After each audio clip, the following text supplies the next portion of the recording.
Hello once again and welcome to the Code Hub tutorials on Microsoft Word.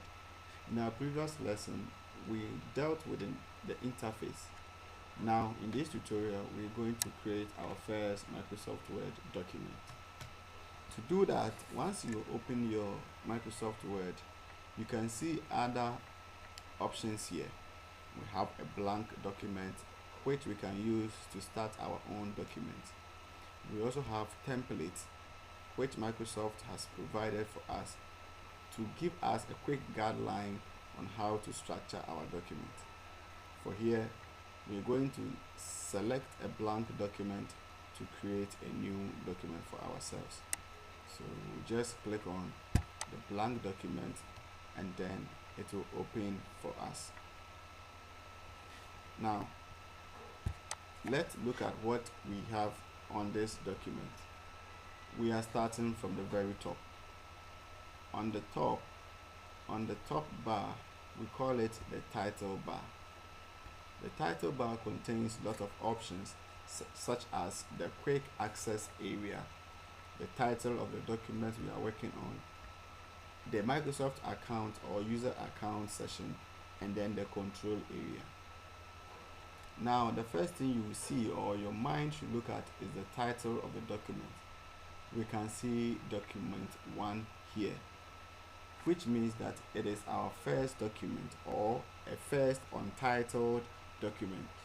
Any document you create in which you do not rename to your own title will suggest an untitled name, which is document, with an addition to the number of documents you have created. So if it is the first untitled document you are making, it will assume the title document 1. If it is the second one, it will assume document 2. If it is the third one, it will assume document 3, and so forth and so on. The next thing I would like us to consider is the quick access area. On the quick access area, we can get options or functions which we can usually use or we are likely to use in our document.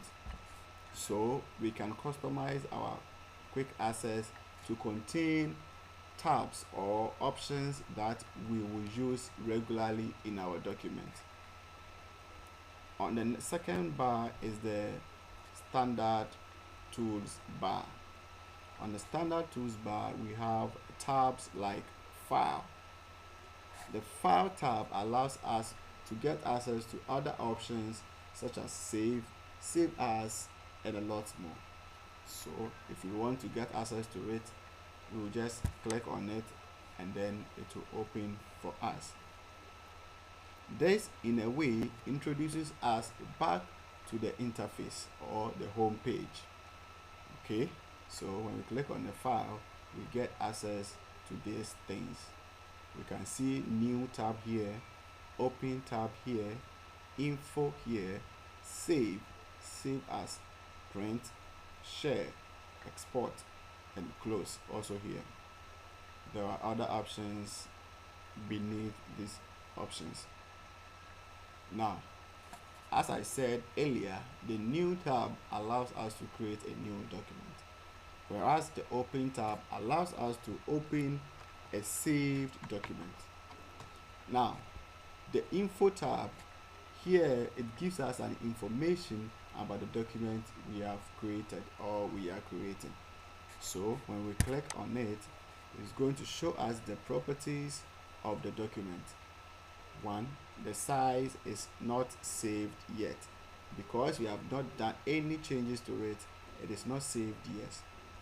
Now the number of pages we are working on is 1. That is the current page we are working on. It is showing the number of words. We have no number of words there because we have not started the project yet.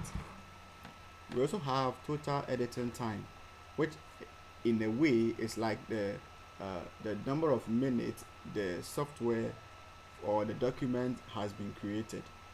So the document was created 3 minutes ago and it is assigned here. We also have a title here, which means we have not titled it yet. So it will tell us to add a title. And here we can add a title to our document. There are other things we can also do whilst here.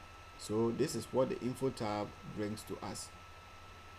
The save tabs allow us to save our document if there has been changes, but because there are no changes, once I click on the save, it will automatically move to save as. Now our document assumes the name document 1, which we cannot use to save the name, so it will want us to save it as a new title or a new document with a new title. Good. We can print our document. If we have done other changes to it, we can come and print it and it will be done for us. So the print setup will also open for us to print our document if we have done any change. We can also share our document through Microsoft account. You can share with people, share with email, present online, or post to blog. You can also save it to the cloud. We can export our document in various forms such as PDF, or we can set up a new file tab. Here we can close our document once and for all. So this is what the file tab has to offer for us. Bear in mind, these things are hidden until we click on the file tab. Good. So we have gotten to know another set of options and functions in Microsoft Word. Our next tutorial, we are going to start with our document, which will allow us to save with our own name or our own title and do other things as well. Thank you for having me for this tutorial. We look forward to meet in our next tutorial.